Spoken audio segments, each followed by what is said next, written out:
हा शॉर्ट कुर्तीचा गळा आहे, मागे बंद आणि पुढे 6-6.5 इंचाचा गळा घेतलेला आहे।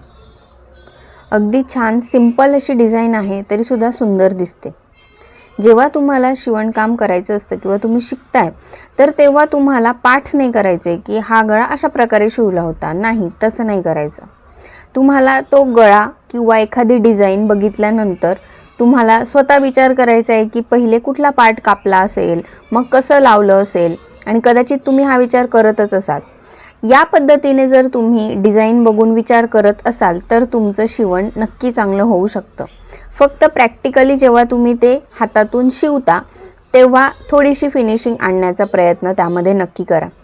हे अगदी तसंच आहे जसं आपण लहानपणी 1 अंकी 2 अंकी बेरीज शिकलो।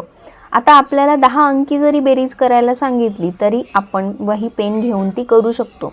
सांगायचा मुद्दा असा आहे की आपण आधी जर बेसिक शिकलो, तर मग आपल्याला कुठल्याही प्रकारचं काम करता येतं। तसंच शिवणाचं सुद्धा आहे। यामध्ये सगळंच शिकलं पाहिजे असं काही नाही।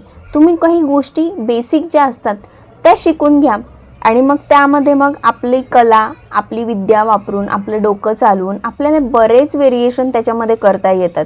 त्यामुळे शिवणामध्ये हा टॉप वेगळा आहे, ती पॅन्ट वेगळी आहे असं काही नाही आहे।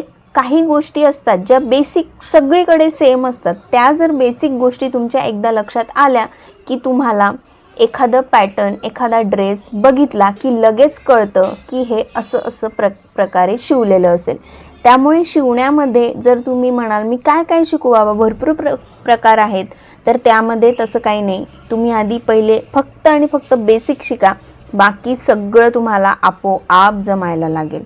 फक्त तुम्हाला प्रॅक्टिसची गरज आहे।